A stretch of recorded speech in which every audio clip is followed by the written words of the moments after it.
have such an interesting story being pulled in last minute as an alternate.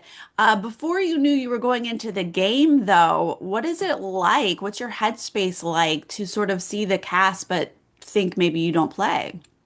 It's crazy because it's like I don't know. It's just there's so many different types of emotions. One, you're like so excited to be able to see a little bit behind the scenes, right? Like, oh my God, these are all people that are going to be on TV. Like, I feel so Mhm. starstruck, even though I haven't seen them yet. I'm like, wow, these people each have like such a insane story, and I feel like you feel a little bit like a tourist in there, right? Like, oh, okay. But there's also a little bit of, I guess, like imposter syndrome. As the alternate, you're like, wait a second, but like, why them and not me? And you feel a little, you get a little jealous, right? Mhm. So I don't know. It's like a lot of positively like and gratefulness, but also negativity and jealousy. And I'm like, dude, what is going on? Like, please just get me on the show, Jeff. And like, lo and behold, like right at the 11th hour it happens and I'm like, oh my God, it's insane. And I go into the show with like this weird mentality of like I've been thinking about these people, but maybe in a different way than they've been thinking about each other, right? Because they're like, who do I want to align with? I get along with this person. This person is sussing me out. I'm all like, this person is great. This person is better than me. This person is really awesome. And I'm like, oh, okay, wait, I gotta like strategize now. Yeah, so you get the call last minute, you're like going to bed, right? So are you up that whole night? Are you like, oh my God, game face now? Oh my God, going to bed, right? Like let's make sure to put the air quotes up there because yeah, I like didn't sleep at all. And the thing about like I think that in Fiji the sun sets really early, so you're in that tent for like a really long time, just stewing in your thoughts. So yeah, I'm just thinking there's so many things going in your head. Obviously things involving the game, but also things involving back home, right? Mm. Like my family is expecting me home tomorrow, but I'm like not like the plane seat is empty. It's Mm. like crazy. Like, I'm like, oh my God. Like, and that's also something that's happening while I'm on the show. Like, I know in this moment, obviously everyone is thinking about their families, but like, I was talking to my fiance about this, and she's like, Jason, like, we never got to celebrate you being on the show because it was only you were an alternate. I thought you were going to come back, right? So it's like, I know that that celebration is happening across the ocean every day that they're like, oh my God, he's actually on, he's not home. And Wow. it's weird, right? It's crazy because I'm thinking like I want to hug her so bad, but Yeah. and celebrate, but we never get this moment of celebration. And it's like that kind of is an energy that like fuels me in the game, right? Like I need to do Mm. good for like the people that like we didn't think that we would ever get here. Yeah. Wow. Well, you were a huge part of OG Hina's success with your puzzle skills. Holy moly. Were you Dude, able to enjoy that at all?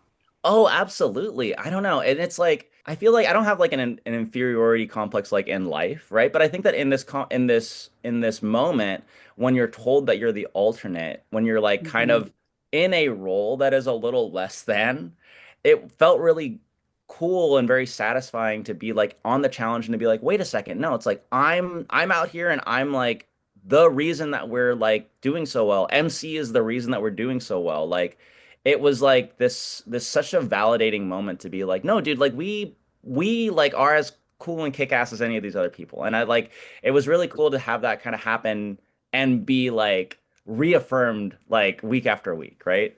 Yeah. But then you get swapped and you're standing on a And then I mat. get swapped.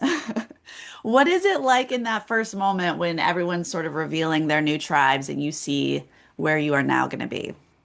I it's funny because it's like you would think that like the immediate reaction is like revulsion, but like part of me was like, oh my God, like I'm so lucky I get to meet a bunch of new players, right? That I have the opportunity to be this liaison if I make it that far into the game and like know about what's going on. So I think kind of like a kid in a candy store type of thing where I'm like, Mhm. oh, cool. I never got to meet Savannah. I never got to meet Rizzo or Nate or Jawan. Yeah. Like what is up with them? I've been like kind of like thinking about them for weeks, right? Obviously, like strategically, I felt like, oh, it's gonna be an uphill battle, but as a tribe that's like never lost, right? You're like, oh well, that means we just win the tribe. Like we just win the Right. challenge and we'll be okay. But Sarah, they took away my puzzles, bro. Like where are the puzzles? Okay, like they swapped and they took away my puzzles. That's the kiss of death for me. It was. Yeah. So was it a bit of a shock to the system when you're all of a sudden like, oh, I'm losing and we're going to tribal? A little bit. I mean, it's like when you're on the winning tribe, it feels good, but everyone wants to play Survivor to vote, right? Nobody wants to play Mhm. Survivor to do obstacle courses and eat a little fish as a reward, you know? Like which is great, but there's so much stir craziness that happens when you literally go a week without even having your torch lit up. So, and I also knew that Uli was the same way. They got second place every time, but they also were not going to tribal. Yeah. So we hit that beach and like we're all kind of looking to Sophie, who's the only person who's even really played that part of Survivor. And we're like, all right, Sophie, what should we do? Like, what does this all look like, right? So I don't know. It was an interesting experience.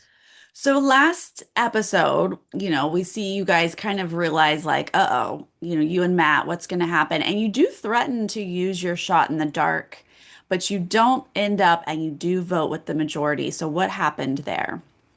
Yeah, and I think that like my willingness to use the shot in the dark really did go down as I got to know these people better. I think what Savannah and Rizzo said in confessionals was something that they communicated to me. That it's like, hey Jason, like we want to work with you. You seem like an honest person, but like you need to give us something, dude. Like you can't just be a dude that plays your shot in the dark and is like a bump in the log because it's like, what are we supposed to do with that? Like, how are we supposed to work with somebody that acts like that?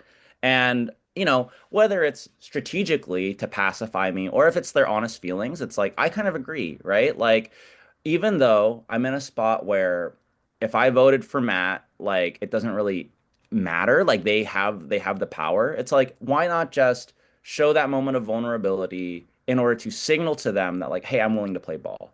So Hmm. that happened the first time, and I should have just stopped it right there. I should Yeah. have been like, great, cool. I'm gonna like roll the dice and see what happens next. I'll see you on the other side. But I think that they did a really good job of just hammering that sort of mentality into me. And it's like it's only like the second tribal, right? I was thinking the first tribal is gonna go on tribal lines. Maybe we can work with the second one. I think that I was fed information that like maybe we could do something, and I Yeah. think that they really just gently pushed me off the edge. Yeah. So going into this second tribal for you, were you feeling like maybe you had turned the tides to get Rizzo out?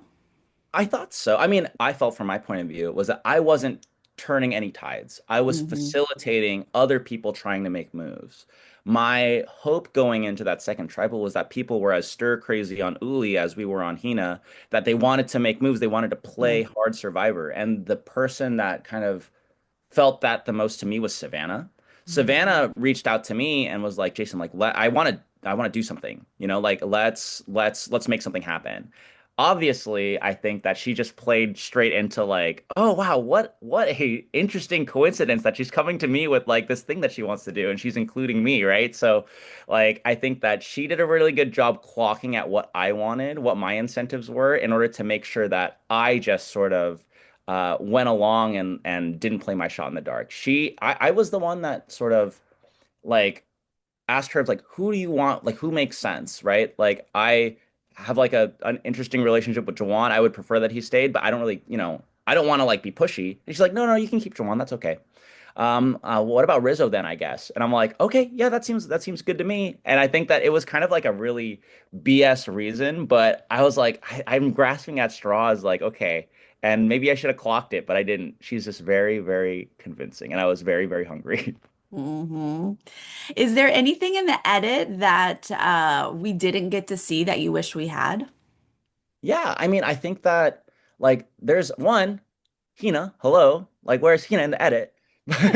But if I were to answer the question seriously, it's like I think that my relationship with MC and Steven too, like there was actually a whole nother dimension to the Hina dynamic. I thought that our tribe was actually like we had a very interesting power structure going on because the show did show this core four alliance with Matt and Christina, but there was also a second core four alliance with me and Sophie on the other side, with MC and Steven kind of chilling in the center. I think Mm-hmm. that had we had gone to tribal, they would have had to have made a decision. I think that that's a very interesting first tribal to go to, as opposed to like, oh, the core four, there's only one, and then they pick people off, right? So Yeah. I wish, like, part of me is like, oh, maybe we should have thrown a puzzle. But the problem is, like, Kello is so bad that you could have thrown a puzzle, and I think that they still, I think that if we didn't stop the challenge, they might still be in Fiji trying to figure out that first one. That would have been interesting to see though if you guys had had the two in the middle and gone to tribal. That would have been interesting. What's the biggest difference between watching the show and actually being out there and playing it? Oh my gosh, it's like you have so little time and you spend so much time talking, if that makes Mm, sense. So I some people are really good at brain and mouth. Like I'm thinking about one thing, but I'm talking about something else. But my mm, brain and my mouth are like this. And if it's like that, you need to spend a lot of time talking to people on Survivor. There's not a lot of time between tribals, right? Like you go, like Matt got voted out. I got voted out literally the next day. So if I spend all my time talking, I'm spending less time thinking. Also, I'm very hungry. So it's like, I don't know, like very simple thoughts of like, oh, like play your shot in the dark, or like, oh, maybe they're lying to you. You don't really check all the boxes because mm. it's just sort of frenetic and frantic. I Yeah. think that if I were to give advice to future players, it's like find those moments to take a deep breath and recontextualize your situation because you're running constantly. It's like such a brutal game and it is demanding. And if you're not talking to somebody, they're talking about you, right? So like Mhm. it's like very, very high pace. Yeah. What does it mean to you to have this experience?